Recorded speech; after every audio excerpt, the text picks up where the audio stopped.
Welcome to The Explainer.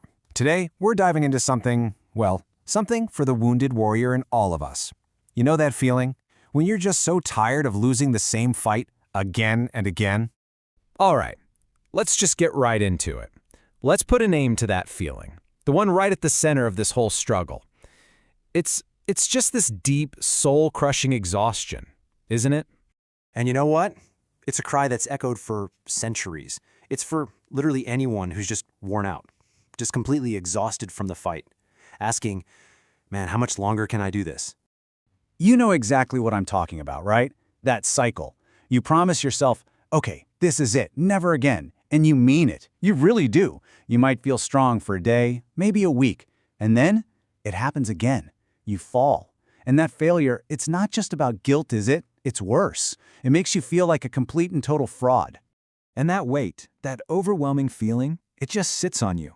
And it leads to this really scary question, one that cuts right to the very core of your faith. Okay, so what if we've been looking at this whole thing completely backward? What if the struggle itself, the very fight you're in, is actually trying to tell you something you've been missing all along? See, this is the real fear, isn't it? It's the one that hides right underneath the sin. It's that little voice in the back of your head whispering, come on, if you were really saved, you wouldn't still be doing this. That fear, it deserves a clear, direct answer. So let's look at this comparison, because this is absolutely crucial. Think about it. A dead body in a river, does it struggle? No way. It just floats downstream with the current. It's only something that's alive that fights to swim upstream. It's the same spiritually. People who are spiritually dead, they don't declare war on their sin. They've already made peace with it. And here's the point, the big takeaway. The very fact that you're exhausted, the fact that you hate your failure, heck, the fact you're even watching this right now, that's not proof you're fake. That's the Holy Spirit groaning inside you. That is proof of life.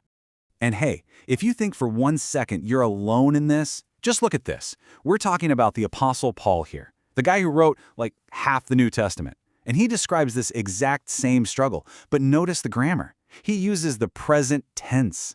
He doesn't say, I used to struggle. He says, this I keep on doing. It's happening right now. His fight didn't prove he was lost. It proved the war was real. Okay, so if this struggle is actually a normal sign of spiritual life, then how in the world are we supposed to find any kind of peace in the middle of it all? Well, the path forward really boils down to two key things. First, being radically, brutally honest. And second, actively guarding your inner peace. So yeah, let's break that down. The whole journey to peace, it starts right here. Not with hiding in shame, not with pretending it didn't happen, but with just raw, honest confession. It's when you stop the cover-up, that's the moment you crack open the door for grace to come in. And check this out, this is what happens next. This is the direct result of that honesty. It doesn't lead to more judgment, it leads to deliverance. It's about God meeting you right there in that slimy pit and pulling you out, setting your feet back on solid ground.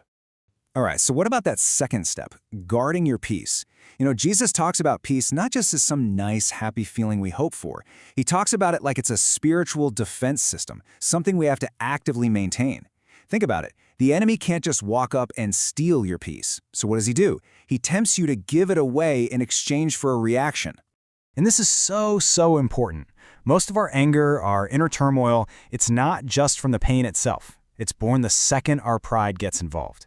You know, that part of us that screams for respect or demands to be understood or just needs to be in control. But when we can finally let go of that need to defend ourselves, that's when peace finally has some room to grow. So, okay, how does this all connect? How does this inner peace actually build into a life of real purpose? Well, for a perfect example of this, we've got to look at the life of John the Baptist. Just take a look at his life story here. I mean, from before he was even born, his entire life was pointed in one direction, toward one single divine purpose. He lived this incredibly stripped-down, focused life, and because of that, he had this powerful voice, a voice that made even kings shake in their boots. And his quote, man, it just perfectly captures his whole mindset. His joy wasn't about his own fame or getting more followers. No, his joy was found in pointing other people to Christ. And that right there, that's the ultimate expression of humility. It's the place where pride dies and purpose just explodes. Okay, Let's bring all of this powerful truth right back home, back to your personal battle. I want you to just focus on this number. 1. The enemy's greatest weapon, his number one trick, is to make you feel like you are the only one, that your struggle is unique and shameful and all yours. But that is a lie. You are part of a huge army, and you are absolutely not alone in this fight. Please remember this. Holiness is not the absence of struggle. It's the presence of progress. It's all about getting back up every single time. So what if you're limping? You're limping forward, and that's what matters. So let's get super practical. What are you going to do tonight or tomorrow when it happens, when you fall? Because the enemy's plan is simple. He wants you to go isolate yourself in shame. He wants you to sit in the corner and beat yourself up. But there is a much, much better way. Here it is. Do not run from God. Run to God. Don't wait until you feel clean enough to pray. That's a trap. Bring the dirt, bring the failure, bring the whole mess, and drop it right at the foot of the cross. Why? Because sin loves to grow in the dark, and shame is the thing that keeps the lights off. So what's the big takeaway from all this? It's this declaration right here. This isn't about trying harder. It's a statement of fact. It's telling yourself, and God and the enemy, that you have not given up. It's a signal flare that says you didn't win. It's a defiant hope.